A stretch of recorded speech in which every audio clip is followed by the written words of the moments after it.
أعوذ بالله من الشيطان الرجيم بسم الله الرحمن الرحيم إن الحمد لله والصلاة والسلام على رسول الله وعلى آله وصحبه وسلم تسليما كثيرا أما بعد رب اشرح لي صدري ويسر لي أمري واحلل عقدة من لساني يفقهوا قولي السلام عليكم ورحمة الله وبركاته আশা করি আপনারা সবাই ভালো আছেন। প্রথমে আমি একটা ডিসক্লেমার দিয়ে শুরু করি, ঠিক আছে? প্রথমে আমি তিনটা বিষয়ে আপনাদের কাছে মাফ চেয়ে নিচ্ছি।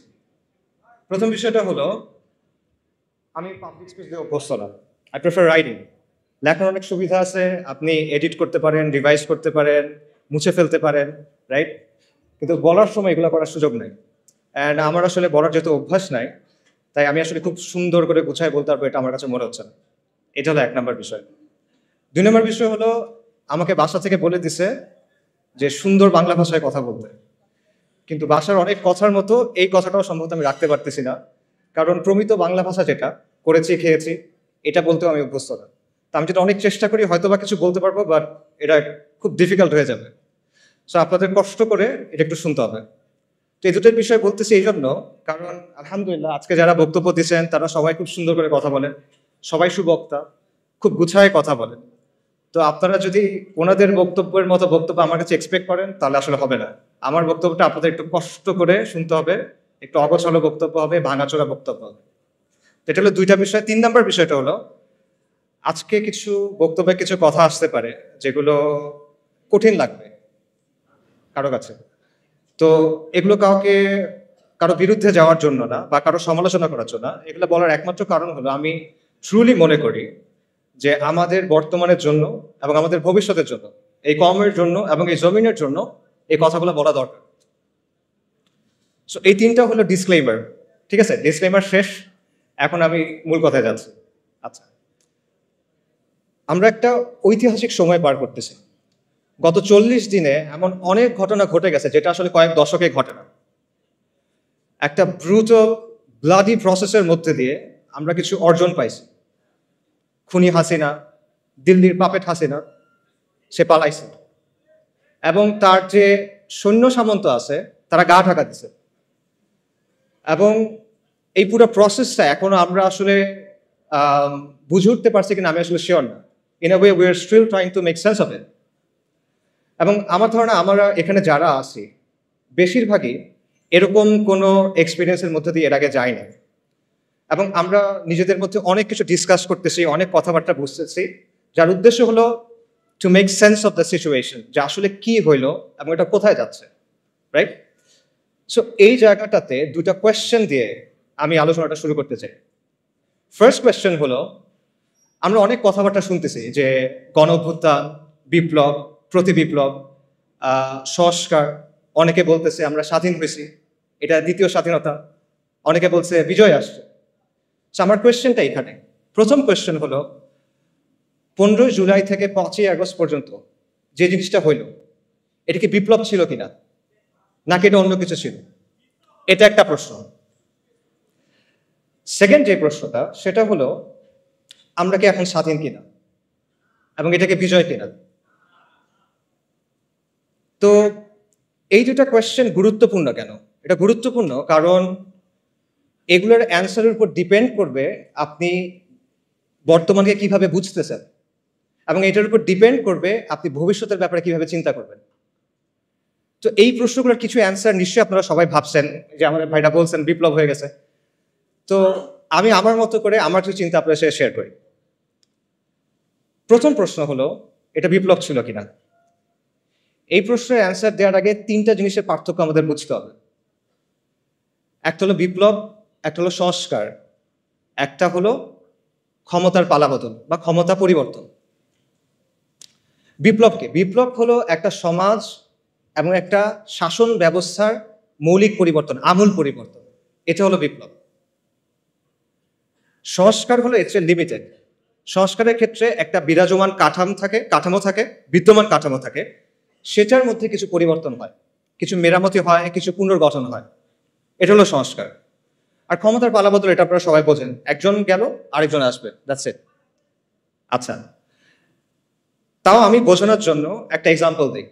মনে করেন রাষ্ট্র ক্ষমতা হলো একটা চেয়ারের মতো বা একটা সিংহাসনের মতো। এই সিংহাসনের উপরে শাসক বসে থাকে। এখন আপনি এসে শাসককে এখান থেকে নামায় ফেললেন, ধাক্কা দিয়ে টেনে যেভাবে ইচ্ছা নামায় ফেললেন। এটা কি? এটা হলো সরকার পতন। আপনি তারপর চেয়ারে বসে গেলেন, এটা কি? ক্ষমতা দখল। চেয়ারে বসার পর আপনি চেয়ারটা রেনোভেট করলেন, নতুন করে বার্নিশ করলেন, নতুন করে রং করলেন, কোনো জায়গায় ছিঁড়ে গেছিল সেলাই করলেন, কোনো জায়গায় ঘুণ পোকা ছিল আপনি ওটা চেঞ্জ করলেন। এটা হলো সংস্কার। কিন্তু বিপ্লব কি? বিপ্লব হলো আপনি চেয়ারটা ডিসম্যান্টেল করবেন, আপনি ওটা ভাঙবেন, নতুন করে তৈরি করবেন, এবং নতুন চেয়ারটা আগেরটার মতো হবে না, এটা ডিফারেন্ট হবে। এবং প্রবলেম ওটা চেয়ার নাও হইতে পারে, ওটা একটা টুল হইতে পারে, দিবান হইতে পারে। এটা হলো বিপ্লব। কাজেই এই জায়গা থেকে যদি আমরা চিন্তা করি, তাহলে আমি আবার প্রশ্নটা করি, জুলাইয়ের আন্দোলন কি বিপ্লব ছিল কিনা? জুলাইয়ের আন্দোলন বিপ্লব ছিল না। আপনারা চিন্তা করে দেখেন এখানে কি হয়েছে। এখানে শুধুমাত্র একটা কাজে সাফল্য আসছে, সরকার পতন, হাসিনার পতন হয়েছে। কিন্তু ক্ষমতা দখলটাও কিন্তু হয় নাই। যারা বিপ্লবের নেতৃত্ব দিছে তারা কিন্তু ক্ষমতা দখল করে নাই, বরং একটা মিক্সড ধরনের পাওয়ার শেয়ারিং হচ্ছে। এটা আমরা সবাই দেখতেছি এখন, রাইট? আচ্ছা, সংস্কারের ক্ষেত্রে আমরা এখনো বলতে পারতেছি না আসলে সংস্কার কতটুকু হবে। It still remains to be seen. Probably সংস্কার হবে কিছু, নো ডাউট, বাট ডেফিনেটলি এখানে আসলে বিপ্লব হয় নাই। তাহলে এখন প্রশ্ন হলো, কেন এটা বিপ্লব হইল না? এতগুলো মানুষের কোরবানি, এত মানুষ অন্ধ হয়ে গেল, এত মানুষ পঙ্গু হয়ে গেল, এত কষ্ট, তাও এটা কেন বিপ্লব হয় নাই? এটার অ্যান্সারটা আসলে সহজ। কারণ এখানে কোনো বৈপ্লবিক আদর্শ ছিল না, এখানে কোনো বৈপ্লবিক পরিকল্পনা ছিল না, এখানে কোনো মতাদর্শ প্রতিষ্ঠার জন্য, কোনো আদর্শ বা আকিদা প্রতিষ্ঠার জন্য এই আন্দোলন হয় নাই। এখানে কোনো ম্যানিফেস্টো ছিল না, কোনো কিতাব ছিল না। ইনফ্যাক্ট মানুষ এখানে কোনো নেতার পিছনেও নামে নাই। ইনফ্যাক্ট এই পুরো আন্দোলনটার মজার বিষয় হলো যে মানুষ এখানে আসলে কোনো কিছুর ফরে নামে নাই। তারা এখানে নামছে বিরুদ্ধে। কিসের বিরুদ্ধে? মানুষ এখানে নামছে গণহত্যার বিরুদ্ধে, জুলুমের বিরুদ্ধে। মানুষ এখানে নামছে আবু সাইদের উপর যে গুলি চালানো হয়েছে সেটার বিরুদ্ধে। মানুষ নামছে মুগ্ধ, আসহাবুল ইয়ামিন, ফাইয়াজদের উপর পাখির মতো গুলি করার বিরুদ্ধে। মানুষ নামছে আওয়ামী মিথ্যাচারের বিরুদ্ধে। এই যে লাশের চেয়ে মেট্রো রেল বেশি দামি, এই বয়ানের বিরুদ্ধে মানুষ নামছে, আওয়ামী মিথ্যাচারের বিরুদ্ধে মানুষ নামছে, আওয়ামী জাহেলিয়াতের বিরুদ্ধে মানুষ নামছে, এবং শেখ হাসিনার বিরুদ্ধে মানুষ নামছে। কিন্তু মানুষ কোনো বৈপ্লবিক আদর্শের জন্য নামে নেই। পুরো প্রসেসটা একবার চিন্তা করে দেখেন। কোটা সংস্কার এটা কিন্তু একটা জনমানুষের ইস্যু না। মানুষের কিন্তু সমর্থন দিয়েছে অবভিয়াসলি, বাট এটার জন্য মানুষ রাস্তায় নামতো না, রাইট? কিন্তু মানুষ শেষ পর্যন্ত নামলো কেন? কারণ হাসিনার লাগাম ছাড়া বক্তব্য, তার একটার পর একটা ব্লান্ডার, তার ব্রুটাল রিপ্রেশন, এসবের কারণে শেষ পর্যন্ত মানুষ চিন্তা করলো যে এবার একটা এসপারোসর হইতে হবে, শি মাস্ট গো। এভাবে আসলে একটা দেশ চলতে পারে না। এই কারণে মানুষ নামছে। এবং বেসিক্যালি শেখ হাসিনা পুরা দেশের মানুষকে তার বিরুদ্ধে আসলে ঐক্যবদ্ধ করছে। এটা ছিল এই বিপ্লবের গ্লু, মানে সরি, এই মুভমেন্টের গ্লু। এটা ছিল এই মুভমেন্টের গ্লু, কোনো আদর্শ না। এটা ছিল হাসিনার বিরুদ্ধে একটা গণবিস্ফোরণ, একটা পপুলার আপরাইজিং বেসিক্যালি, যে সহজভাবে আমি বলি। মানুষের দীর্ঘদিনে জমে থাকা যে ক্ষোভ, রাগ, এই জুলুম মানুষ সহ্য করতে আর পারতেছে না, এবং মানুষের মনে হচ্ছে যে এইভাবে আসলে আমরা থাকতে পারবো না। এই কারণে মানুষ রাস্তায় নেমে আসছে। এবং আমি এই কথাটা লিখছি এবং এটা বারবার বলি, এবং আমি এটা আসলেই বিশ্বাস করি যে এই আন্দোলনের মূল উস্কানিদাতা শেখ হাসিনা, এটার প্রধান সমন্বয়ক শেখ হাসিনা, এটার প্রধান স্থপতি শেখ হাসিনা, এটার প্রধান ইঞ্জিন বা চালিকা শক্তি শেখ হাসিনা। শেখ হাসিনাকে ছাড়া এই আন্দোলন কখনো সরকার পতনের দিকে যায় না। আপনারা চিন্তা করে দেখেন, 30শে জুলাই সে যদি সবগুলা দাবি মেনে নেয়, কি হয় তারপর? সরকার পতন হয়? হয় না সরকার পতন। তাদের ফেরত যেতে হইতো তখন। সব দাবি মেনে নিচ্ছে, এখন তুমি কি করবে? তার ফেরত যেতে হবে। হয়তোবা তারা কয়েক মাস পর নতুন কোনো আন্দোলন নিয়ে আসতে পারতো, সেটা ডিফারেন্ট কথা, কিন্তু আন্দোলন ওখানে শেষ হয়ে যায়। কিন্তু শেখ হাসিনা কি করলো? সে আলটিমেটলি এটাকে পতনের দিকে নিয়ে গেল। তার যে হিউব্রিস, তার যে অ্যারোগেন্স, তার যে অহংকার, এটা আলটিমেটলি তাকে পতনের দিকে নিয়ে গেল। এবং এইখানে আমি আসলে ফিরআউনের সাথে একটা মিল দেখতে পাই। ফিরআউনের কথাটা চিন্তা করে যে বনী ইসরাইল যখন লোহিত সাগরের সামনে গেল, মুসা আলাহিস সাল্লামের পেছনে পেছনে সাগর ভাগ হয়ে গেল, বনী ইসরাইল সাগরের মধ্যে চলে যাচ্ছে। ফিরআউনের কি দরকার ছিল তার পেছনে পেছনে যাওয়ার? সে কি গেইন করতো এখানে? বনী ইসরাইল তো চলে যাচ্ছে। বনী ইসরাইল তার পাওয়ার জন্য কোনো চ্যালেঞ্জ না, বনী ইসরাইল তার সিংহাসন নিতে চায় না। কিন্তু সে কেন যাচ্ছে? সে দেখতেছে তার সামনে একটা সমুদ্র লিটারালি ভাগ হয়ে গেছে, একটা সুপার ন্যাচারাল ইভেন্ট তার সামনে ঘটতেছে। সে বুঝতেছে এটা দুনিয়াবি কোনো শক্তির কাজ না। তাও সে কি করতেছে? তার মনে হলো যে না, এর পিছিয়ে আমি যাই। এটা কেন? এটা তার অ্যারোগেন্স। সেই তো বলছিল আনা রাব্বুকুমুল আ'লা। এটা তার অহংকার, এবং এই অহংকারটাই তার পতন নিয়ে আসছে। এবং সেম ব্যাপারটা আমি বলবো যে শেখ হাসিনার ক্ষেত্রে হয়েছে। আল্লাহ এইভাবেই তার পতনটা রাখছেন। এটা কদর আল্লাহ। এই আন্দোলন নিয়ে অনেক ধরনের তত্ত্ব আছে, অনেক ধরনের ষড়যন্ত্র তত্ত্ব আপনারা শুনবেন। যেমন ধরেন, কেউ আমেরিকার কথা বলবে, কেউ কালার রেভলিউশনের কথা বলবে, কেউ এনইডির কথা বলবে। এবং এই কথাগুলোর যে একেবারে মেরিট নাই আমি সেটাও মনে করি না, এখানে কিছু মেরিট থাকতে পারে। But at the end of the day দুটো পয়েন্ট আমাদের স্বীকার করতে হবে। সে দুটো পয়েন্ট হলো, শেখ হাসিনার বিরুদ্ধে পুরা বাংলাদেশের অধিকাংশ মানুষ একসাথে হয়ে গেছিল, একটা ইজমা হয়ে গেছিল যে she must go. And second পয়েন্টটা হলো, দুনিয়া চালায় কে? আল্লাহ। আল্লাহ মালিকুল মুলক, আল্লাহ আল জব্বার আল মুতাকাব্বির, এবং আল্লাহ আল লতিফ আস-সাতুর। ওয়াল্লাহু গালিবুন আলা আমরি ওয়ালাকিন আকসারান নাসি লা ইয়ালামুন। আল্লাহ তার কর্ম সম্পাদনে প্রবল, যদি অধিকাংশ মানুষ তা জানে না। অনেক মানুষের অনেক পরিকল্পনা থাকে, মাখলুকের অনেক পরিকল্পনা থাকে, অনেক ষড়যন্ত্র থাকে, but at the end of the day কার ইচ্ছা বাস্তবায়ন হয়? ওয়া মাকারা ওয়া মাকরুল্লাহ ওয়াল্লাহু খায়রুল মাকিরিন। সবাই পরিকল্পনা করে, আল্লাহও পরিকল্পনা করে, আল্লাহর পরিকল্পনা বাস্তবায়ন হয়। ওয়ালা গালিবা ইল্লাল্লাহ ওয়া হুয়া আলা কুল্লি শাইইন কাদির। সো এই বিষয়টা আমাদের মাথায় রাখা দরকার। আমরা যেন একটা ব্যালেন্স পজিশনে থাকি। ব্যাপারটা যেন এমন না হয় যে আমরা চিন্তা করতেছি যে কেউ সেভিয়ার আসছে আসমান থেকে নেমে বাংলাদেশকে অনেক কিছু করে দিবে, এরকম কিছু আমরা চিন্তা করার দরকার নাই। আবার আমাদের এটাও চিন্তা করার দরকার নাই যে সবকিছুই মনে হয় ইলুমিনাতি করে বা আমেরিকা করে বা অমুক কেউ করে। ব্যাপারগুলো আসলে এরকম না। দুনিয়া কন্ট্রোল করেন আল্লাহ। যাই হোক, আমি মূল আলোচনায় যদি ফেরত চাই, আমরা শুরু করছিলাম একটা প্রশ্ন দিয়ে, এটা বিপ্লব কিনা? এটা বিপ্লব না।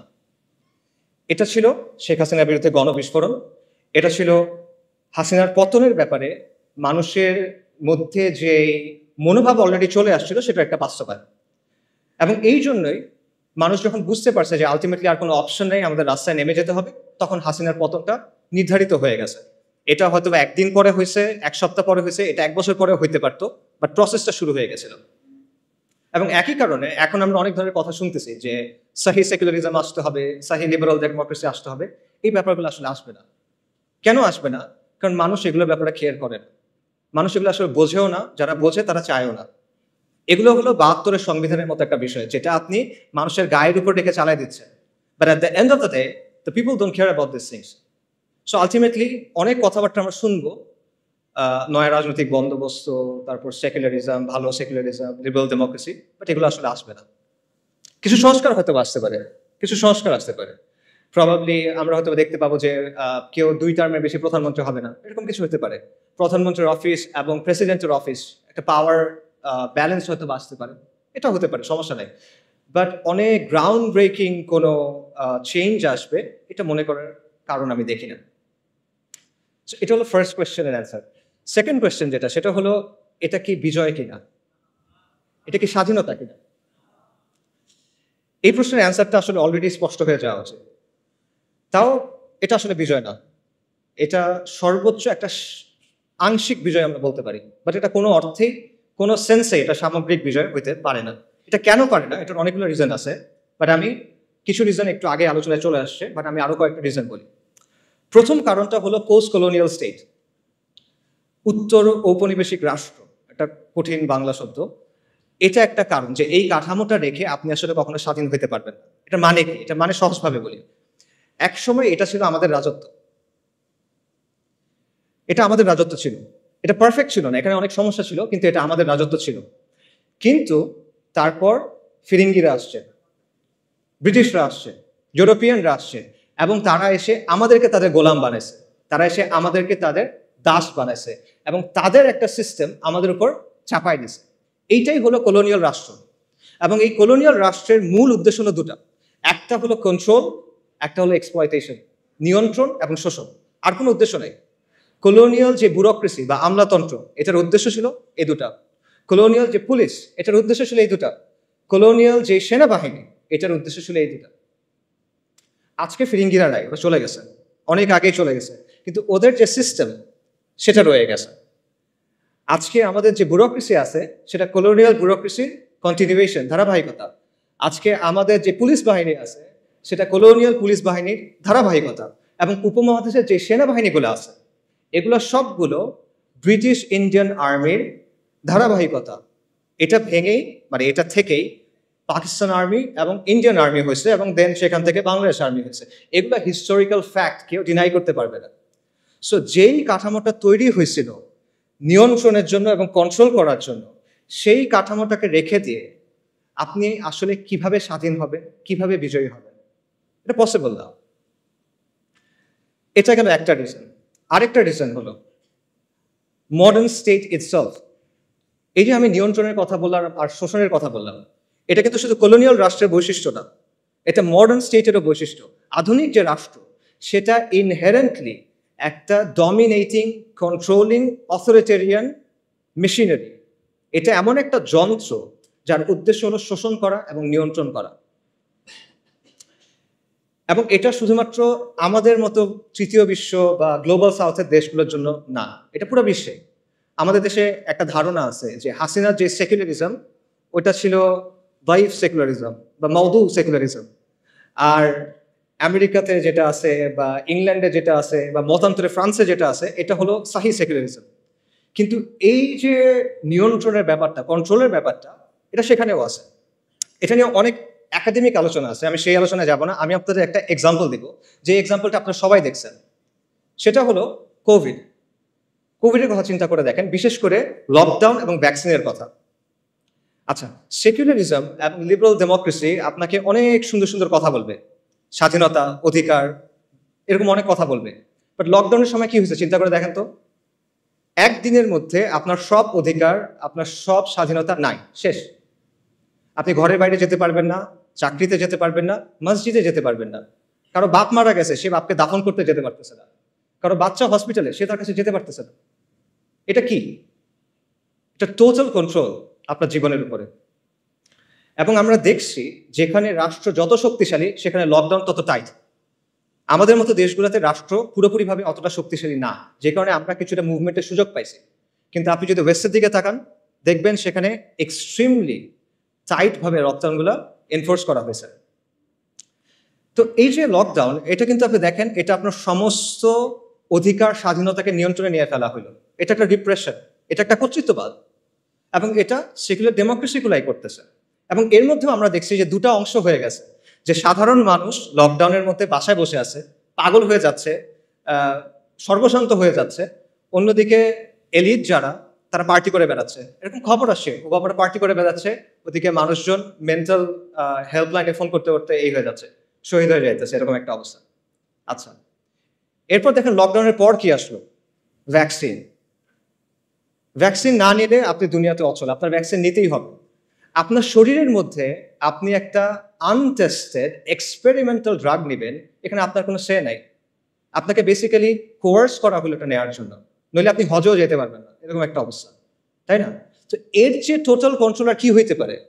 এটা কোনো মেটাফরিক্যাল কন্ট্রোল না, এটা কোনো রূপক কন্ট্রোল না, এটা রিয়েল কন্ট্রোল। আপনার চলাফেরাকে কন্ট্রোল করতেছে, আপনার শরীরের মধ্যে আপনি কি দিবেন সেটাকে কন্ট্রোল করতেছে। এবং এই সব কিছু কে করতেছে? সেকুলার রাষ্ট্র। যে সেকুলার রাষ্ট্র সাপোজিটলি আপনাকে কি দেয়? স্বাধীনতার অধিকার দেয়। এটা হলো তার অবস্থা। আধুনিক রাষ্ট্রের যে তত্ত্ব, এটার অন্যতম জনক বলা হয় থমাস হবসকে, ব্রিটিশ ফিলসফার। থমাস হবস রাষ্ট্রকে কল্পনা করছিল লেভায়াথান হিসেবে। লেভায়াথান মানে কি? লেভায়াথান হলো একটা পৌরাণিক জীব, একটা মিথোলজিক্যাল, একটা মিথিক্যাল ক্রিচার। বাইবেলে এটার কথা আছে। এটা হলো একটা সামুদ্রিক জীব যেটার আকার অত্যন্ত বড়, এটাকে হারানো যায় না, এটা এতটা বড়, ওভারকাম করা পসিবল না। তো হবস রাষ্ট্রকে চিন্তা করছিল একটা দানবীয় শক্তি হিসেবে, এবং বাস্তবে তাই হয়েছে। রাষ্ট্র একটা দানবীয় শক্তিতে পরিণত হয়েছে, একটা সর্বব্যাপী ভয়ঙ্কর দানবে সে পরিণত হয়েছে, যে নিজেই আইন বানায়, যে নিজেই আইনের ব্যাখ্যা করে এবং যে নিজেই আইনের প্রয়োগ করে। রাষ্ট্রের উপরে কোনো রেফারেন্স নাই, সবার উপর রাষ্ট্র সত্য, তাহার উপর নাই। রাষ্ট্র হলো অ্যালফা এন্ড দি ওমেগা, এরকমই অবস্থা। এবং আপনার জন্ম থেকে মৃত্যু পর্যন্ত প্রতিটা পদে পদে রাষ্ট্র আপনাকে নিয়ন্ত্রণ করতে চায়, রাষ্ট্র আপনাকে সার্ভেইল করতে চায়। বার্থ সার্টিফিকেট থেকে ডেথ সার্টিফিকেট, আপনার কল হিস্ট্রি থেকে আপনার চ্যাট লগ, আপনার ব্রাউজিং ডেটা, সব কিছু, আপনার মানে প্রত্যেকটা ট্রানজ্যাকশন, আপনার ইনকাম ট্যাক্স, প্রতিটা জিনিসে রাষ্ট্র এসে হাত ঢুকায়। সে নিয়ন্ত্রণ করতে চায়, সে সার্ভেইল করতে চায়। এবং এটাই হলো পৃথিবীর ইতিহাসে আপনি খুঁজে পাবেন না যে এই মাত্রার নিয়ন্ত্রণ, এই মাত্রার এক্সপ্লয়টেশন কোনো সিস্টেমের মাধ্যমে হয়েছে, যেটা সেকুলার সিস্টেমের মাধ্যমে হয়েছে। কাজেই এবং এটাই হলো আসলে আধুনিক রাষ্ট্রের সভরেন্টির অর্থ। সার্বভৌমত্বের কথা আমরা বলি না, এটাই হলো সার্বভৌম শক্তির সত্যিকারের অর্থ। সার্বভৌম শক্তির প্রকৃত রূপ হলো এটা। যারা আপনারা জানতে চান এই ব্যাপারে, একজন জার্মান ফিলোসফার ছিল কার্ল শ্মিট, আপনারা তার লেখা পড়ে দেখতে পারেন, সেই ব্যাপারটা খুব ডিটেলে আলোচনা করছে। আজ পর্যন্ত এটা কোনো রিফিউটেশন আসে নাই, কারণ এটাই বাস্তব, এটি সভরেন্টির অর্থ। কাজেই আধুনিক রাষ্ট্রের মধ্যে আপনি আসলে কখনো মুক্তি পাবেন না, বিজয় পাবেন না। আধুনিক রাষ্ট্র আপনাকে কি দিবে? সে আপনাকে গাঁজা খাওয়ার স্বাধীনতা দিবে, মদ খাওয়ার স্বাধীনতা দিবে, জিনা করার স্বাধীনতা দিবে, এলজিবিটির স্বাধীনতা দিবে। এগুলো দিয়ে সে আপনাকে ভুলায় রাখবে, কিন্তু আসল স্বাধীনতা সে আপনাকে দিতে পারবে না। মজার ব্যাপার হলো, আজকে আমাদের এখানে যারা অনেক বৈপ্লবিক কথাবার্তা বলতেছে, তাদের দাওয়াতের মধ্যে আসলে বৈপ্লবিক কিছু নাই। তারা বেসিক্যালি ওয়েস্ট থেকে ধার করা কিছু টার্মিনোলজি এবং কিছু ধারণা প্রচার করতেছে, এবং এমন সব টার্মিনোলজি এবং ধারণা যেগুলো ওয়েস্টে অলরেডি অবসলিট হয়ে গেছে, তামাদি হয়ে গেছে। ওয়েস্টে আপনি দেখেন liberal democracy is on the retreat. পুরা পশ্চিমা বিশ্বে এখন একদিকে ফার রাইট, অন্যদিকে ফার লেফট, অর্থাৎ উগ্র ডানপন্থী এবং উগ্র বামপন্থীদের উত্থান হচ্ছে, এবং এই দুটার মাঝখানে যেটা আছে ভ্যানিলা, সেটা হলো লিবারাল ডেমোক্রেসি। এটার আবেদন হারাচ্ছে। এবং মাল্টিপোলার বিশ্বের কথা আপনারা সবাই শোনেন, মাল্টিপোলার বিশ্বে লিবারাল ডেমোক্রেসির ভাত নাই, এবং এটার যে বয়ানগুলো আছে অলরেডি এগুলো সব ভেঙে যাচ্ছে। লিবারাল ডেমোক্রেসির প্রধান একটা বয়ান হলো মানবাধিকার। গাজা জেনোসাইডে আমরা দেখছি যে মানবাধিকার বলে আসলে কিছু নাই। গাজাতে কি হয়েছে আমরা জানি, এটা আসলে বলতে গেলে ট্রমাটিক একটা এক্সপিরিয়েন্স হয়ে যাবে। মানে বাবা তার বাচ্চার কাছে গেছে, বাচ্চার ডেড বডি নাই, পলিথিনের ভিতরে করে সে ছিন্ন বিচ্ছিন্ন কিছু অংশ নিয়ে আসতেছে। মানবাধিকার কোথায়? যারা মানবাধিকার কথা সবচেয়ে বেশি বলে তারা হলো ইসরায়েলকে উইপেন্স দিচ্ছে, পলিটিক্যাল ক্লাউড দিচ্ছে, রাইট? সো মানবাধিকার কোথায়? মানবাধিকার বেসিক্যালি একটা আদর্শিক হাতিয়ার, যেটা ইউজ করে ওয়েস্ট তাদের জিওপলিটিক্যাল ইন্টারেস্ট অ্যাডভান্স করে, তাদের নিজেদের স্বার্থ হাসিল করে। একই কথা আন্তর্জাতিক আইনের ক্ষেত্রে। কই আন্তর্জাতিক আইন? কই? ইসরায়েল নানা জায়গায় গিয়ে অ্যাটাক করতেছে, কনসুলেটের ভেতরে গিয়ে অ্যাটাক করছে, যেটা কখনো হয় নাই। কই আইন কোথায়? নাই আইন। এগুলো রেটরিক, যেগুলো ওয়েস্ট তাদের ইচ্ছা মতো ইউজ করে তারপর ফালায় দেয়। কিন্তু আমরা এগুলো বিশ্বাস করে বসে আছি, এবং আমরা মনে করছি এটা মনে হয় অনেক বৈপ্লবিক কিছু একটা। এবং ফাইনালি আপনি দেখেন গাজা এটাও প্রমাণ করছে যে ডেমোক্রেসি অ্যাকচুয়ালি ওয়ার্ক করে না। কেন এটা আমি বলতেছি? দেখেন, ওয়েস্টে অনেক মানুষ কিন্তু গাজা জেনোসাইডের বিপক্ষে, তারা এটার বিরুদ্ধে রাস্তায় মার্চ করছে, তারা প্রতিবাদ করছে, এটা আপনার স্বীকার করতে হবে, এবং আমরা এটা অ্যাপ্রিসিয়েট করি, আর তারা হেদায়েত করে। কিন্তু তাও তারা এটা বন্ধ করতে পারতেছে না। অনেক মানুষ এটার বিরুদ্ধে, কিন্তু তারা এটা বন্ধ করতে পারতেছে না। এটা কেন? কারণ তারা যাকেই ভোট দিচ্ছে দেখা যাচ্ছে যেই ক্ষমতায় আসতেছে সে জায়নিস্টদের পকেটে, এবং সে গ্লোবাল এলিটদের পকেটে। তার মানে হলো ডেমোক্রেসির মধ্যেও আবারও ডেমোক্রেসির যেটা আতুরঘর, সেই জায়গাতেও এটা আসলে জনগণের আকাঙ্ক্ষার প্রতিফলন করতে পারে না। ডেমোক্রেসি নিয়ে আপনি অনেক সুন্দর সুন্দর কথা বলতে পারেন, but at the end of the day it can be hacked. It can be hacked very easy, যেটা আমরা দেখতেছি। কাজেই এত কিছুর পরও যারা ওই মানধাত্তা আমলের লিবারাল ডেমোক্রেসির কথা বলতেছে অনেক বৈপ্লবিক বয়ান হিসেবে, তারা আসলে ওয়ার্ল্ডের ট্রেন্ডটা বুঝতেছে না হয়তো, এবং তারা একটা ডেট এক্সপায়ার্ড মাল বিক্রি করার চেষ্টা করতেছে। তারা বিপ্লবের কথা বলতেছে, বাট তারা পশ্চিমা প্যারাডাইম থেকে বের হইতে পারতেছে না। তাদের মধ্যে পশ্চিমা আদর্শ নিয়ে এক ধরনের ফিক্সেশন আছে, তাদের মধ্যে পশ্চিমা থিওরি নিয়ে এক ধরনের ফেটিশিজম আছে।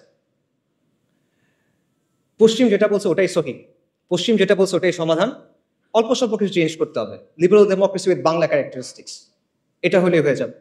এই হলো তাদের প্রস্তাবনা। তো এগুলো করে আসলে আলটিমেটলি কোনো সমাধান হবে না। সো আমরা যদি আগের কথায় ফেরত যাই, এটা কি বিজয় ছিল কিনা, এটা মুক্তি ছিল কিনা? না, এটা ছিল না। যদি সহি সেকুলারিজম বা সহি লিবারাল ডেমোক্রেসি আসে, যেটা আসবে না, যদি আসে তাও সেটা বিজয় এবং মুক্তি হবে না। তাহলে মুক্তি কিসে? বাস্তবতা হলো আমাদের মুক্তি এবং পুরো বিশ্বের মুক্তি হলো ইসলামের মধ্যে। এটা আমি রেটরিক্যালি বলতেছি না, আমি ট্রুলি এটা বিশ্বাস করি। এটা ইসলামের মধ্যে আল্লাহর গোলামি মেনে নেওয়ার মধ্যেই হলো সৃষ্টির মুক্তি। কথাটা অনেকটা প্যারাডক্সিক্যাল লাগতে পারে যে গোলামির মধ্যে মুক্তি কিভাবে, কিন্তু এটাই বাস্তবতা। এটা 100% একটা লজিক্যাল কথা। কেন লজিক্যাল কথা? কারণ হলো দুনিয়ার বাস্তবতা হলো দুনিয়াতে আসলে সত্যিকার অর্থে কোনো ফ্রিডম নাই। এখানে অ্যাবসলিউট কোনো ফ্রিডম হয় না। প্রত্যেকটা ব্যবস্থায় আপনার কারো না কারো আনুগত্য স্বীকার করে নিতে হয়, আপনার কিছু না কিছুর উপর ঈমান আনতে হয়, কোনো না কোনো বিষয়কে আপনার ধ্রুব সত্য হিসেবে স্বীকার করতে হয়। এটা থেকে আপনি বের হইতে পারবেন না। ভ্যালু নিউট্রাল কোনো সিস্টেম হয় না, নিরপেক্ষ কোনো সিস্টেম হয় না। প্রত্যেকটা সিস্টেমের মধ্যে একটা না একটা রব থাকে যেটাকে মেনে নিতে হয়। এবং অ্যাবসলিউট আমরা মানে এর কথা বলে ফ্রিডম অফ স্পিচের কথা বলে, অ্যাবসলিউট ফ্রিডম অফ স্পিচ বলে কিছু নাই, অ্যাবসলিউট স্বাধীনতা বলে কোনো কিছু নাই। প্রত্যেকটা স্বাধীনতা হলো একটা বাউন্ডারির মধ্যে দেয়া স্বাধীনতা। দাবা খেলার সময় চিন্তা করেন, যখন আপনি কেউ যদি দাবা খেলে, সে দাবা খেলার নিয়ম মেনে যে কোনো চাল দিতে পারে, কিন্তু নিয়ম সে চেঞ্জ করতে পারে না। নিয়মটা মেনে তাকে খেলার টেবিলে বসতে হয়। সেম জিনিস, যে কোনো সিস্টেমে ওই সিস্টেমের নিয়ম মেনে আপনি স্বাধীন, কিন্তু এই নিয়মগুলো আপনি চ্যালেঞ্জ করতে পারবেন। কাজে প্রকৃত অর্থে আসলে কোনো স্বাধীনতা নাই। মানুষ প্রত্যেকটা সিস্টেমে কারো না কারো সামনে সাজদা করে। আমরা করতেছি না, আধুনিক মানুষ করতেছে না। আধুনিকতা আপনাকে রাষ্ট্রের গোলাম বানাইছে, আপনাকে মুক্ত বাজারের গোলাম বানাইছে, আপনাকে নফসের গোলাম বানাইছে। কাজেই ইসলাম ছাড়া বাকি যা কিছু আছে সবকিছু হলো গায়রুল্লাহর গোলামি করা, আর ইসলাম হলো আল্লাহর গোলামি করা। তা আপনি কার গোলামি করবেন? আপনি মানুষের গোলামি করবেন, মাখলুকের গোলামি করবেন, নাকি আপনি আল্লাহর গোলামি করবেন? কাজে সত্যিকারের মুক্তি হলো গায়রুল্লাহর ইবাদত থেকে বের হয়ে এসে এক আল্লাহর দাসত্ব মেনে নেওয়া। যখন আপনি এটা করবেন, তখন আমরা মানুষ হিসেবে আমাদের যে কসমিক রোল, আমাদের যে মহাজাগতিক ভূমিকা আল্লাহ আমাদের জন্য ঠিক করে দিয়েছেন খলিফা হিসেবে, তখন সেটা আমরা পালন করতে পারবো। তখন আমরা পুরো সৃষ্টির সাথে হারমোনিতে আসতে পারবো। আধুনিকতা প্রকৃতিকে ডমিনেট করতে চায়, কন্ট্রোল করতে চায়, এটা করতে গিয়ে সে ক্লাইমেট ক্যাটাস্ট্রফি করে ফেলছেন। কিন্তু আপনি যখন আল্লাহর দাসত্ব মেনে নেবেন, তখন আপনি এটার সাথে হারমোনিতে আসতে পারবেন। এখানেই আপনি প্রকৃত মুক্তি পাবেন। এটা ছাড়া সত্যিকার অর্থে কোনো স্বাধীনতা নাই। আপনার জিডিপি যত হোক, আপনার যতগুলো মেট্রো রেল থাকুক, আপনার যত মাথা পিছু যত ইচ্ছা হোক, আপনার রাস্তা যত সুন্দর হোক, মুক্তি নেই। কমফোর্ট আছে, মুক্তি নেই। তো এখানে আরেকটা কোয়েশ্চেন আছে, সেটা হলো ইসলাম কিভাবে? আমি যদি বলি যে আলটিমেটলি মুক্তি হলো ইসলামে, তাহলে প্রশ্ন আসবে ইসলাম কিভাবে? তো এই কোয়েশ্চেনের অ্যান্সারটাও আমি প্রথম কোয়েশ্চেনের সাথে ট্যাগ করতে চাইব। প্রথম কোয়েশ্চেনে আমরা তিনটা বিষয় নিয়ে কথা বলছিলাম: সরকার বদল, সংস্কার আর বিপ্লব। এখন এক এক করে আমাকে বলেন দেখি, সরকার পতনের মাধ্যমে কি ইসলাম আসবে? না, আসা সম্ভব না। এটা একটা সরকার গিয়ে আরেকটা সরকার আসবে, আসলো তো, ইসলাম আসবে না। আচ্ছা, আমাকে বলেন সংস্কারের মধ্য দিয়ে আসবে কিনা? সংস্কারের মধ্যে এটা সম্ভব না, কারণ আপনি যে সিস্টেমটার মধ্যে আছেন সেটা হলো একটা সেকুলার লিবারাল, একটা সেকুলার ব্যবস্থা। এই ব্যবস্থাটা মৌলিকভাবে ইসলামের সাথে সাংঘর্ষিক। এখন আপনি কিভাবে সংস্কার করে করে এটাকে ইসলামে নিয়ে যাবেন? ইটস পসিবল না। আমি আপনাকে একটা এক্সাম্পল দিই। সংস্কারের সবচেয়ে বহুল ব্যবহৃত পদ্ধতি কি? ডেমোক্রেসি। ডেমোক্রেসি হলো ইনহেরেন্টলি একটা রিফর্মিস্ট অ্যাপ্রোচ, একটা রিফর্মিস্ট মেথড। ডেমোক্রেসিতে কি করা হয়? একটা ব্যবস্থার মধ্যে মৌলিক বিষয়গুলোর ব্যাপারে আমরা একমত, এর মধ্যে আমরা কিছু পরিবর্তন আনতে চাই, কিছু বিষয়ে মতপার্থক্য আছে, এগুলো আমরা সলভ করতে চাই। এই জায়গায় ডেমোক্রেসি কাজ করে, এবং ডেমোক্রেসি কাজ করে ইনক্রিমেন্টাল বা গ্র্যাজুয়াল চেঞ্জের মাধ্যমে। এখন আপনি আমাকে বলেন, আপনি কিভাবে অ্যাকচুয়ালি এই প্রসেসে সেকুলার রাষ্ট্র থেকে ইসলামী ব্যবস্থায় যাবেন? আমি আপনাদের বাংলাদেশের এক্সাম্পল দিই। বাংলাদেশে যে ইসলামী দলগুলো আছে যারা ডেমোক্রেটিক পদ্ধতিতে অংশগ্রহণ করছে, তাদের সবার ভোট যদি আপনি মেলান কোনো একটা নির্বাচনে, 30টার মতো আসনও তারা পায় নাই। লেস দেন 30, 300টার মধ্যে লেস দেন 30, লেস দেন 10%। ওকে, আচ্ছা, তার মানে তারা যে এককভাবে ক্ষমতা যাবে এটাও আসলে ফিজিবল না। বাট তর্কের খাতিরে আমি ধরলাম এটা হইল। মনে করেন বাংলাদেশের কোনো একটা ইসলামী দল অথবা সবগুলো ইসলামী দলের কোনো একটা জোট, তার 160টা আসন পেয়ে গেল, ক্ষমতায় গেল। আলহামদুলিল্লাহ, অনেকে বলে ফেলবে ঠিক আছে গেল, তারপর কি হবে? তারপর কিভাবে ইসলাম আনবেন? আপনি সংবিধান পরিবর্তন করে করে আনবেন? পসিবল না। কি পরিবর্তন করবেন? আপনার সংবিধান আপহেল্ড করতে হবে। এটা শপথ নিয়ে আপনি গেছেন। আপনি যদি বলেন যে ঠিক আছে, সংবিধানের মধ্যে আপনি লিখে দিলেন যে কোরআন সুন্নাহ বিরোধী কোনো আইন করা হবে না, তাহলে হয়ে গেল শরিয়া কায়েম? না, হবে না। এর চেয়ে অনেক সুন্দর সুন্দর কথা পাকিস্তানের সংবিধানে আছে, চমৎকার চমৎকার সব কথাবার্তা আছে, but at the end of the day ওটা স্টিল একটা সেকুলার রাষ্ট্র। কাজে সংস্কারের মাধ্যমে আপনি জিনিসটা করতে পারবেন না। এবং দেখেন, এই যে আমরা যে আলোচনাগুলো শুনতেছি বিপ্লব গণঅভ্যুত্থান নিয়ে, ওখানে কিন্তু এই কথাগুলো আসতেছে যে গণঅভ্যুত্থানের বৈধতা আপনি সংবিধান থেকে পাবেন না, গণঅভ্যুত্থান করতে হলে সংবিধানের বাইরে গিয়ে করতে হবে। এই কথাগুলো আসতেছে না? নতুন গঠন করতে হলেও পুরনো সংবিধান দিয়ে হবে না। তো আপনি যদি এতটুক কাজ সংবিধানের মধ্যে না করতে পারেন, আপনি সেকুলারিজম থেকে ইসলামী ব্যবস্থায় যাবেন, সেটা আপনি কেমনে সংবিধানের মধ্যে দিয়ে করবেন বা কেমনে এই প্রসেসের মধ্যে দিয়ে করবেন? এটা আনরিয়ালিস্টিক, ইট ইজ পসিবল না, ইম্পসিবল। এখানে আরো অনেকগুলো বিষয় আসলে আছে, অত কথা বললাম না, সময় হয়ে যাচ্ছে। দুটো পয়েন্ট বলি। আপনি দেখেন মিশরে, আলজেরিয়াতে ইসলামিস্টরা ক্ষমতায় আসছিল, কিন্তু ডিপ স্টেট তাদের বিরুদ্ধে কু করছে, তাদেরকে সরাই দিয়েছে। তিউনিসিয়াতে সেম জিনিস হয়েছে, কিন্তু তিউনিসিয়াতে যারা ক্ষমতায় আসছিল তারা ইসলামিস্ট ছিল না, তারা ছিল সাবেক ইসলামিস্ট যারা পরবর্তীতে লিবারাল ডেমোক্রেট হয়েছে, তাদেরকেও কু করে সরাই দিয়েছে। এবং এই ব্যবস্থায় যারা গেছে তারা নিজেরা চেঞ্জ হয়ে গেছে। 1980-র দশকে অনেকগুলো মুসলিম দেশের ইসলামী মুভমেন্টগুলো অনেক তর্ক বিতর্কর পর একটা সিদ্ধান্ত নিয়েছিল যে ঠিক আছে, আমরা ইসলাম কায়েমের জন্য ডেমোক্রেটিক পদ্ধতি ইউজ করব। এটার উদ্দেশ্য কি? আমরা ক্ষমতায় যাব, তারপর আমরা ধীরে ধীরে ইসলাম কায়েম করার চেষ্টা করব। ভালো উদ্দেশ্য। তারপর কি হয়েছে? 40 বছর পর হয়েছে যে আমরা দেখতেছি যে তারা নিজেরা এখন ইসলামী রাষ্ট্রের কথাই বলে না। এদের অনেকেই, সবাই না, অনেকেই। এটা এখন কি বলে? এখন তারা বলে কল্যাণ রাষ্ট্রের কথা, ওয়েলফেয়ার স্টেট, প্লুরালিজমের কথা। এরা এখন বলে যে লিবারাল ডেমোক্রেসির কথা। অর্থাৎ তারা সিস্টেমে ঢুকছিল সিস্টেমটা চেঞ্জ করার জন্য, সিস্টেমের জায়গায় আছে, তারা চেঞ্জ হয়ে গেছে। এটা হলো অবস্থা। তো সংস্কারের মধ্য দিয়ে আসলে এইভাবে এই পরিবর্তন সম্ভব না। বাস্তবতা হলো, আপনি যদি সেকুলার ব্যবস্থা থেকে যে ট্রান্সফরমেশনটা প্রয়োজন ইসলামী ব্যবস্থায় যাওয়ার জন্য, সেটার জন্য প্রয়োজন বৈপ্লবিক পরিবর্তন এবং রেভলিউশনারি মিনস। এটাই বাস্তবতা। এবং এটা শুধুমাত্র ইসলামের ক্ষেত্রে প্রযোজ্য না, এটা যে কোনো ব্যবস্থার ক্ষেত্রে প্রযোজ্য। যখন পৃথিবীতে রাজতন্ত্রের বদলে রিপাবলিক আসলো, তখন সেটা বৈপ্লবের মাধ্যমে আসছে, বৈপ্লবিক পদ্ধতির মাধ্যমে আসছে। এবং এটা একটা ঐতিহাসিকভাবে প্রমাণিত সত্য। এটা এমন একটা কনক্লুশন যেটা অ্যাভয়েড করা সম্ভব না। আপনি ধাপে ধাপে চিন্তা করেন। আপনি যদি মুসলিম হন, আপনাকে শরিয়া চাইতে হবে, নন নেগোশিয়েবল। কেউ মুসলিম, সে শরিয়া চায় না, এটা পসিবল না, এটা কুফর। কেউ যদি মনে করে ইসলামের চেয়ে ওই জিনিসটা বেটার, কেউ যদি মনে করে ইসলামের চেয়ে ওই জিনিসটা অগ্রাধিকার পাওয়ার মতো, কেউ যদি মনে করে দুটো সমান, এটা কুফর রাখবে। অর্থাৎ যদি মুসলিম হয় তাকে শরিয়া চাইতে হবে। আর সেকুলার ব্যবস্থা মৌলিকভাবে ইসলামী ব্যবস্থাতে সাংঘর্ষিক, এই দুটা কো এক্সিস্ট করতে পারে না।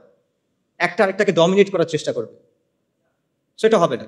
আচ্ছা, এবং আমরা দেখতেছি যে সেকুলার ব্যবস্থাকে সংস্কারের মাধ্যমে চেঞ্জ করে করে আপনি আলটিমেটলি ইসলামী ব্যবস্থায় যেতে পারতেছেন না। তাহলে অপশন কি বাকি থাকে আপনার? বৈপ্লবিক পরিবর্তন ছাড়া আপনার আর কোনো অপশন বাকি থাকে না। কিন্তু বৈপ্লবিক পরিবর্তন নিয়েও আসলে আমাদের মধ্যে অনেক ভুল ধারণা আছে। বাস্তবতা হলো যে আমাদের চিন্তাভাবনাগুলো আসলে বেশিরভাগ সময় খুব রেটরিক ভিত্তিক। আমরা ঢালাও কথাবার্তা বলি, আমরা অনেক আবেগ কথাবার্তা বলি, আমরা অনেক জজবার কথা বলি, কিন্তু আমরা দলিল, আদিল্লা, রিয়ালিটির অ্যানালিসিস, লজিক এগুলোর দিকে তাকাই না। আমরা অনেক সময় চিন্তা করি যে বিপ্লব মনে হয় একটা ওভারনাইট ব্যাপার, রাতারাতি হয়ে যাবে। অথবা আমরা মনে করি যে আমি যা করতেছি করতে থাকবো, একদিন ডাক দিবে কেউ একজন, বিপ্লব হয়ে যাবে। ব্যাপারগুলো এরকম না। আসলে এখানে কিছু ম্যাটেরিয়াল কন্ডিশনস আছে, অথবা আপনি বলতে পারেন যে এখানে কিছু আসবাবের দুনিয়ার কিছু শর্ত আছে যেটা আপনার পূরণ করতে হবে। সেটা পূরণ না করলে আপনি এটা পারবেন না। একটা এক্সাম্পল দেই, পানি কখন ফুটে? পানির বয়লিং পয়েন্ট কত? 100°C। এটা কি মুমিনের জন্য একরকম, কাফেরের জন্য আরেক রকম? না, এটা সবার জন্য সেম। কেন সে? আল্লাহ দুনিয়ার নিজাম, আল্লাহ ঠিক করে দিচ্ছেন এভাবে, সবার জন্য এটা সেম। তো সমাজ এবং রাষ্ট্রের মধ্যেও এরকম কিছু ম্যাটেরিয়াল কন্ডিশনস আছে যেটা আপনার পূরণ করতে হবে। এই জিনিসটা আপনি আবেগ বা জজবা দিয়ে, আমরা হকের উপর আছি, জাস্ট এই বিষয়টা দিয়ে আপনি বাইপাস করতে পারবেন না। এই রিকোয়ারমেন্ট আপনাকে ফুলফিল করে আসতে হবে। হ্যাঁ, এমন হইতে পারে যে কাফেরদের জন্য যে রিকোয়ারমেন্ট, সেখানে আমাদের কিছু অ্যাডিশনাল রিকোয়ারমেন্ট থাকতে পারে। যেমন আমাদের ইমানি, আমলি, শারঈ, আকাইদি কিছু রিকোয়ারমেন্টস থাকবে, যেটা একটা কমিউনিস্টের থাকবে না। কিন্তু ম্যাটেরিয়াল রিকোয়ারমেন্ট সেম, এটা আপনার লাগবে। তো এটা বাইপাস করে আপনি আসলে বৈপ্লবিক পরিবর্তনের দিকে যেতে পারবেন। এটা না করে আপনি যদি শুধু বলেন যে আমার ইমান আছে, আমার অনেক জজবা আছে, আমরা তো হকের উপর আছি, এভাবে আর হবে না। এটা তাওয়াক্কুলের ভুল বুঝ। বাস্তবতা হলো বৈপ্লবিক পরিবর্তন একটা লম্বা, জটিল, রুক্ষ প্রক্রিয়া, কঠিন একটা প্রক্রিয়া। এর মধ্যে নানা ধরনের জটিলতা আছে এবং এটার মধ্যে মাল্টি স্টেজ আছে, মানে মাল্টিপল স্টেজেস আছে, একাধিক স্টেজ আছে। ব্যাপারটা এভাবে চিন্তা করেন, মনে করেন আপনি কালকে আম খাইতে চান, আপনি আজকে গাছ লাগালেন, এটা হবে? হবে না। আপনি কালকে আম খাইতে চান, আপনি আজকে গাছ লাগালেন, হবে না, কালকে তো ফল আসবে না। একটা লম্বা প্রসেসের মধ্যে দিয়ে যাওয়ার পর ফল আসবে। তো আপনি ওভারনাইট এটা চাইতে পারেন না যে আমি আজকে গাছ লাগাবো, কালকে ফল আসবে, হয় না। আচ্ছা, আরেকটা জিনিস চিন্তা করেন, মনে করেন আপনার প্রতিবেশী, তার বাসায় জামের গাছ আছে এবং তার বাসার গাছে জাম ধরছে, সে জাম পাড়তেছে। কারণ আপনি তার কাছে গিয়ে বললেন, আমাকে আমসত্ত্ব বানিয়ে দাও, আমাকে আমের শরবত বানিয়ে দাও, ম্যাঙ্গো স্মুদি দাও। এটা হয়? ইট ডাজন্ট ওয়ার্ক লাইক দ্যাট। যে বীজ বুনছে ফসল তার, যেই বীজ বোনা হয়েছে ওটাই আসবে। আম গাছে তো জাম হবে না। একটা সেকুলার আন্দোলন হয়েছে, সেকুলারদের নেতৃত্বে একটা আন্দোলন হয়েছে, অথবা একটা ইস্যু ভিত্তিক আন্দোলন হয়েছে, আন্দোলন শেষ হয়ে গেছে। এখন আপনি তার কাছে গিয়ে বললেন যে আমাকে খিলাফা দাও, শরিয়া দাও। It doesn't work like that. সে কেন আপনাকে দিবে? আপনি কে? তার কষ্টের পরিশ্রম সে আপনাকে কেন দিবে? আর সে যদি দেয়ও, ধরেন সে দিল, সে যেটা দিবে ওটাকে ওই জিনিস যেটা আপনি চাচ্ছেন না, সেটা জাম, আপনি আম চাচ্ছেন, রাইট? সেটা আসলে হয় না। সো এই বিষয়গুলো আমাদের বোঝা দরকার। তাহলে করণীয় আসলে কি? আমি এখানেও আবার এক্সাম্পলে ফেরত চাই। একজন ভালো কৃষক কি করে? একজন ভালো কৃষক প্রথমে জমিটাকে তৈরি করে, আগাছাগুলো দূর করে, লাঙল দেয়, তারপর সে বীজ বুনে, তারপর সে আস্তে আস্তে এটাকে বড় করে, সার দেয়, পানি দেয়, কীটনাশক দেয়। তারপরে ফল আসবে কিনা এটা নিশ্চিত না, কিন্তু নানা কারণে ফল না আসতে পারে, পোকায় খেয়ে ফেলতে পারে, মরক ধরতে পারে, অনেক কিছু হতে পারে। এখানে একটা মানে একাধিক স্টেজ আছে। এই রেভলিউশনারি চেঞ্জের ক্ষেত্রে এই ব্যাপারটা আছে, এখানে একাধিক স্টেজ আছে। এবং এর মধ্যে প্রথম স্টেজ যেটা, লাঙল দেওয়ার যে স্টেজ, সেটা হলো একটা প্রজন্ম তৈরি করা, সমাজের মধ্যে শরিয়ার পিপাসা তৈরি করা, সমাজের কাছে এটাকে একটা ভায়াবল অপশন হিসেবে নিয়ে আসা। এবং এটা 2-5 বছরের কাজ না, এটা একটা ডেকেডস লং প্রজেক্ট, এটা আপনি বাইপাস করতে পারবেন না। এবং এটা কিন্তু একটা স্টেজ, এরপরে আরো স্টেজ আছে। আপনি লাঙল দিচ্ছেন শুধু, এরপর বীজ বুনতে হবে, গাছটা আস্তে আস্তে বড় করতে হবে, সার দিতে হবে, এটসেট্রা এটসেট্রা। তো এটা একটা মাল্টি স্টেজ প্রসেস এবং একটা লং টার্ম প্রসেস। এই বিষয়টা আমাদের বোঝা দরকার। এটা রাতারাতি অর্জন করার কিছু না। এবং কেবল জজবা দিয়ে, কেউ রেটরিক দিয়ে, জেনেরিক কিছু কথা বলে, গরম গরম স্লোগান দিয়ে বা ভক্তি দিয়ে, আমি অমুককে অনুসরণ করি, উনি বলছেন, তারা এটা ঠিক, এভাবে এই জিনিসটা হবে না। দুনিয়া এভাবে চলে না। তো এই ধরনের পরিবর্তন নিয়ে আসলে আরো অনেক কথা বলার সুযোগ আছে, বাট ওইদিকে আর না যাই, সময় যেহেতু নাই। আমি যেটা বলবো সেটা হলো যে, আপনি সংস্কারের পথ বেছে নেবেন না বৈপ্লবিক পরিবর্তনের পথ, এটা আপনার ডিসিশন, এটা আমি আপনাকে বলে দিব না। আমি শুধু আপনাকে এইটুকু বলবো যে ডিসিশনটা ভেবে চিনতে নেন, বুঝে শুনে নেন, এবং সৎ হন নিজের সাথে এবং অন্যের সাথেও সৎ হন। ধরেন কেউ মনে করলো যে আসলে সংস্কারের পদ্ধতি নিতে হবে, কারণ বাংলাদেশের যে জিওপলিটিক্যাল লোকেশন, আমাদের সমাজের যে অবস্থা, আমাদের প্রতিবেশী দেশ, এরকম অনেকগুলো বিষয় আছে যার কারণে এখানে আসলে বৈপ্লবিক পরিবর্তন সম্ভব না। এটা করতে গেলে লাভের চেয়ে ক্ষতি বেশি হবে। তাই আমি যেটা করব, আমি অল্প স্বল্প ভালোর জন্য চেষ্টা করব, সংস্কারের কিছু চেষ্টা করব। আমার উদ্দেশ্য হবে মুসলিমদের স্বার্থ সংরক্ষণ করা, আমার উদ্দেশ্য হবে আমর বিল মারুফ নাহি আনিল মুনকার। ঠিক আছে, এটা একটা ভায়াবল পজিশন হয়তো হইতে পারে। আপনি এই পজিশন যদি নেন, তাহলে আপনার দায়িত্ব হলো নিজের কাছে স্বীকার করা এবং মানুষের কাছে বলা যে এটা আমার পদ্ধতি, এই পদ্ধতি ইসলাম আসবে না, এটা আপনার বলতে হবে।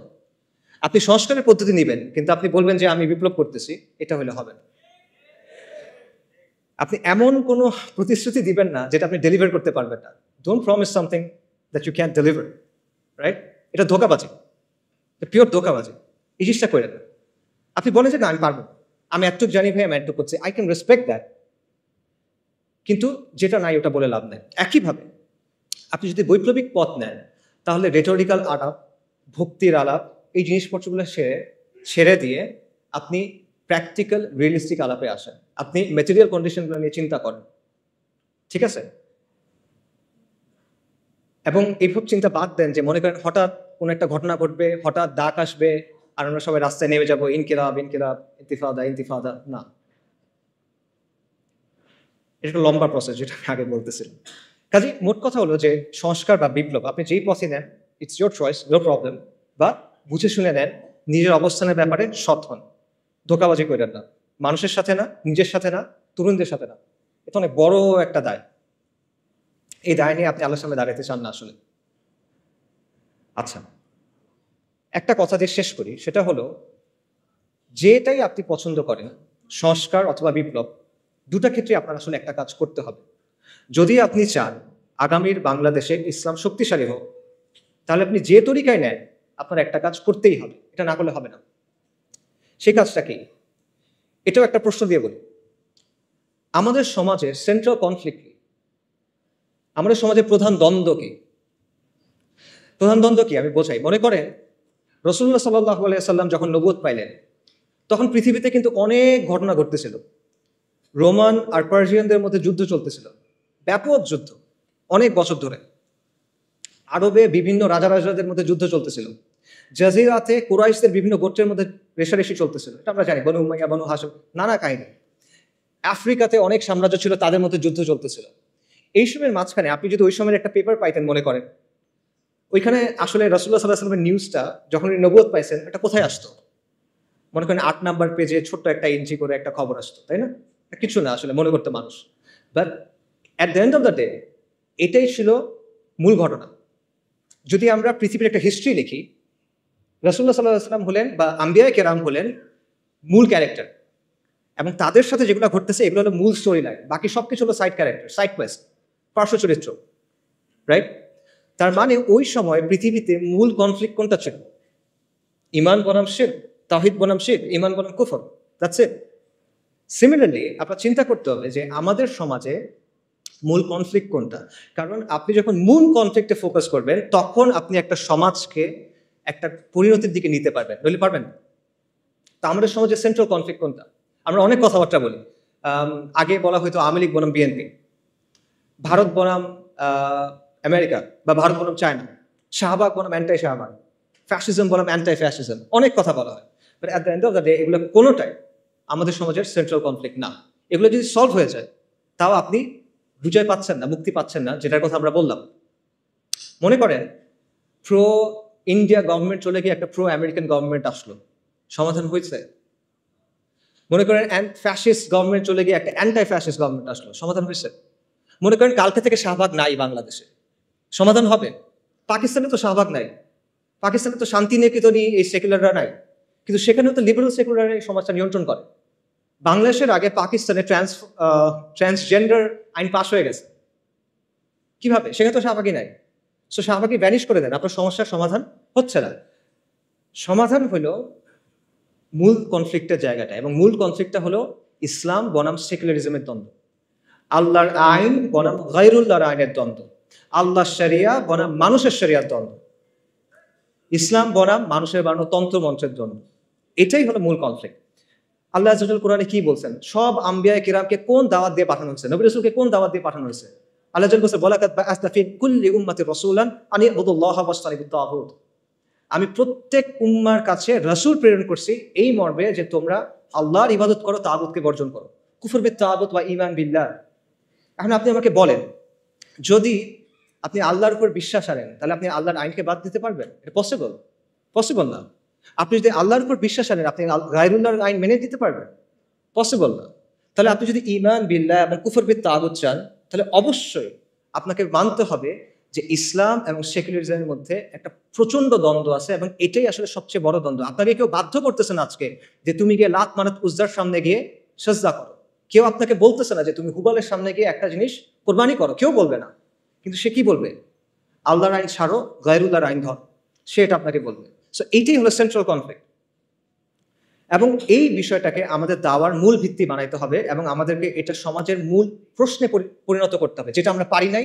এখানে আমরা স্পেকটাকুলারলি ফেল করছি। বাংলাদেশের সাধারণ মানুষ যখন তার ভবিষ্যৎ নিয়ে চিন্তা করে, সে কি বলে দেখেন? সে কিসের কথা বলে? সে বলে ডেমোক্রেসির কথা, সে ভোটের কথা বলে, সে অর্থনীতির কথা বলে, কিন্তু সে কিন্তু শরিয়ার কথা বলে না। তো এটা সেকুলারদের সাফল্য যে তারা তাদের স্লোগান, তাদের চিন্তাগুলো মানুষের কাছে পৌঁছে দিতে পারছে, এবং আমাদের ব্যর্থতা যে এত ইম্পর্টেন্ট একটা বিষয় আমরা মানুষের কাছে পৌঁছে দিতে পারি নাই। কাজে যদি আমরা ইসলামের বিজয় চাই, তাহলে অথবা আমরা ইসলামকে শক্তিশালী করতে চাই, আবারও বলতেছি, আপনি সংস্কার চান অথবা আপনি বিপ্লব চান, এই কাজটা আপনার করতেই হবে। ইসলাম এবং সেকুলারিজমের মধ্যে যে দ্বন্দ্ব, এটাকে আপনার সমাজের সেন্ট্রাল কনফ্লিক্টে পরিণত করতে হবে। বাকি সব কিছু সেকেন্ডারি। হ্যাঁ, অবশ্যই ব্যক্তি পর্যায়ে আপনি দাওয়া করবেন ইমান, আমল, আকীদার, অফকোর্স এটা বাদ যাবে না। বাট যখন আপনি সামষ্টিক পর্যায়ে যাবেন, সমাজের কথা বলবেন, তখন এটা আপনার দাওয়ার মূল কেন্দ্র হতে হবে।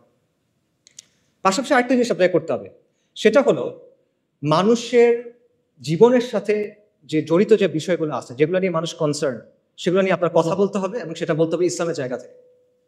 এবং এটাও নবী রাসূলদের দাওয়ার সুন্নাহ। নবী রাসূলগণ তাওহীদের দাওয়াত দিয়েছেন, অবশ্যই সত্য। একই সাথে তারা কিন্তু সমাজের জুলুম এবং অনাচারের বিরুদ্ধে কথা বলছেন। ফিরআউন বনী ইসরায়েলকে বন্দী করে রাখছিল, তাদের উপর জুলুম করতেছিল। আল্লাহ যখন মূসা আলাইহিস সালামকে ফিরআউনের কাছে পাঠালেন, মূসা আলাইহিস সালাম গিয়ে কি বললেন? আল্লাহর ইবাদত করো, আল্লাহর উপর ঈমান আনো, বনী ইসরায়েলের উপর জুলুম করা বন্ধ করো, বনী ইসরায়েলকে ছেড়ে দাও। লূত আলাইহিস সালাম তার কওমকে কি বললেন? যে তোমরা এই বিকৃত কাজ ছেড়ে দাও। তারা কিন্তু ঈমান আনে নাই তখনও, তাও তিনি এটা বলতেছেন। শুআইব আলাইহিস সালাম মাদিয়ানবাসীকে কি বলছেন? যে তোমরা আল্লাহর উপর ঈমান আনো এবং ওজনে কম দিও না, পরিমাপে কম দিও না, কারণ ওটা ছিল ওই সমাজের সবচেয়ে বড় সমস্যা। কাজে এটা পরিষ্কার যে নবী রাসূলগণ শুধুমাত্র তাদের জাতিকে তাওহীদের দাওয়াত দেন নাই, পাশাপাশি সমাজের যে বিরাজমান সমস্যাগুলো ছিল, বড় বড় সমস্যা, সেগুলো নিয়ে তারা কথা বলছেন এবং এটা আপনাকেও করতে হবে। এটা আম্বিয়া কেরামের দাওয়াত সুন্নাহ এবং এটা আমাদের করতে হবে। আমরা বলি যে ইসলাম হলো কমপ্লিট কোড অফ লাইফ। তাহলে দ্রব্যমূল্যের সমস্যা, বেকারত্বের সমস্যা, যে বিষয়গুলো নিয়ে মানুষ পেরেশান থাকে, এগুলো ইসলামের মধ্যে নাই, এগুলো শরিয়ার বিষয় না। আপনি এগুলো নিয়ে কথা বলবেন না, কেন বলবেন না? তাহলে এটা Islamic complete code of life কিভাবে হইলো? আপনার কথা তো আপনার কাজের সাথে মিলবে না তখন। সো এই কাজটা আমাদের করতে হবে এবং এটা শুধু, আবারও আমি বলতেছি, এটা শুধু ঢালাও বক্তব্য দিয়ে হবে না। আপনার প্র্যাকটিক্যাল সমাধান তার সামনে আনতে হবে, আপনার প্র্যাগম্যাটিক সমাধান তার সামনে আনতে হবে ইসলামের জায়গা থেকে। আপনি এটা বললে হবে না যে ইসলাম সব সমস্যার সমাধান দেয়। আপনার বলতে হবে ইসলাম অমুক সমস্যার সমাধান এইভাবে দেয় এবং এটা হলো বেস্ট সমাধান, এটা আপনার বলতে হবে। এবং এইভাবে, এমনভাবে আপনার মানুষের সামনে ইসলামী ব্যবস্থার একটা ভিশন তুলে ধরতে হবে, যাতে করে মানুষ যখন চিন্তা করে ভবিষ্যৎ নিয়ে, তখন সে মনে করবে যে হ্যাঁ, আমি শরিয়া চাই। এটা আমরা করি না। এখানে আমাদের অবস্থান জিরোর কাছাকাছি, হয়তো 1%, 100-র মধ্যে। আমার মনে হয় 1%ও না। সামারি করি, আপনার উদ্দেশ্য সংস্কার হোক অথবা বিপ্লব। যদি আপনি আগামীর বাংলাদেশে ইসলামকে শক্তিশালী করতে চান, আপনার দুটা কাজ করতেই হবে। প্রথম কাজটা হলো ইসলাম ও সেকুলারিজমের যে দ্বন্দ্ব, এটা সমাজের মূল দ্বন্দ্বে পরিণত করতে হবে। এটাকে দ্বন্দ্ব হিসেবে চিহ্নিত করতে হবে, এটাকে দাওয়ার মূল কেন্দ্রবিন্দু বানাতে হবে এবং এটাকে সমাজের মূল প্রশ্নে পরিণত করতে হবে। কার্যকরীভাবে মানুষের কাছে সেটা আপনার পৌঁছায় দিতে হবে এবং শুধুমাত্র সমালোচনার মাধ্যমে না, গঠনমূলক আলোচনার মাধ্যমে। শুধু সমস্যা নিয়ে কথা বললে হবে না, সমাধানের কথা বলতে হবে এবং শরিয়াকে একটা ভায়াবল অপশন হিসেবে আপনি প্রেজেন্ট করতে হবে। দ্বিতীয়ত, সমাজের মধ্যে যে জুলুম আছে, যে অনাচার আছে, যে বিষয়গুলো নিয়ে মানুষ কনসার্ন, সেগুলো নিয়ে আপনার ইসলামের বেসিসে তার পাশে গিয়ে দাঁড়াইতে হবে, তার সাথে কথা বলতে হবে এবং এই দুইয়ের সংমিশ্রণে আপনি সামাজিক শক্তি অর্জন করতে পারবেন। এবং এই জন্য আমাদের আসলে অনেক নতুন নতুন উদ্যোগ নিতে হবে এবং আমাদের we have to think outside the box. আমাদের দেশে আলহামদুলিল্লাহ অনেক দিনই কাজ হয় এবং এগুলো খুবই প্রয়োজনীয়, এগুলো চলো, কিন্তু আপনার এখানে একটা শূন্যস্থান আছে, এটা বুঝতে হবে। এই শূন্যস্থান পূরণ করার চেষ্টা করতে হবে এবং এই জন্য অনেক ইনিশিয়েটিভ দরকার, এই জন্য প্রচন্ড ডেডিকেটেড ভাবে কাজ করার মানুষ দরকার, পাগল হয়ে কাজ করবে এমন মানুষ দরকার। You have to be relentless, you have to be tireless and you have to be proactive. আর কোনো অপশন নাই আসলে। এবং এটার অংশ হিসেবে কিছু কিছু উদ্যোগ নেওয়া হচ্ছে। একটা উদ্যোগের কথা আপনারা হয়তো বা জানেন, একটা লিফলেট আপনারা পাইছেন, ইসলামিক সোশ্যাল অ্যাক্টিভিস্ট নেটওয়ার্ক। ইনশাল্লাহ এটার ব্যাপারে আপনারা এরপরে আরও জানবেন এবং আমরা আশা করব যে আপনারা এটার সাথে থাকবেন, সামিল থাকবেন, এটাকে সাপোর্ট করবেন। এর পাশাপাশিও আসলে আরো অনেক ধরনের উদ্যোগ দরকার এবং এখানে অনেক যোগ্য মানুষ আছেন, জ্ঞানীগুণী মানুষ আছেন। আমি বলবো আপনারা সবাই এই বিষয়গুলো নিয়ে চিন্তা করেন, আপনার কাজ করতে হবে। কাজ করার সময় এখন, এরপরে এটা আপনি আর পাবেন না। If not now then when. এখন যদি কাজ না করেন কখন করবেন? যদি আপনি না করেন তাহলে কে করবে? আমার কথা এতক্ষণ শোনার জন্য সবাইকে ধন্যবাদ। আমি স্পেসিফিক্যালি সিয়ানকে এবং রফিক ভাইকে ধন্যবাদ জানাবো অ্যারেঞ্জ করার জন্য। আর জুলাই আন্দোলনের সময় এবং এই বন্যার সময় আমাদের যারা মারা গেছেন, আমরা তাদের সবার রুহের মাগফিরাত কামনা করি। ওয়া আখিরু দাওয়ানা আলহামদুলিল্লাহি রাব্বিল আলামিন। আসসালামু আলাইকুম ওয়া রাহমাতুল্লাহি ওয়া বারাকাতুহু।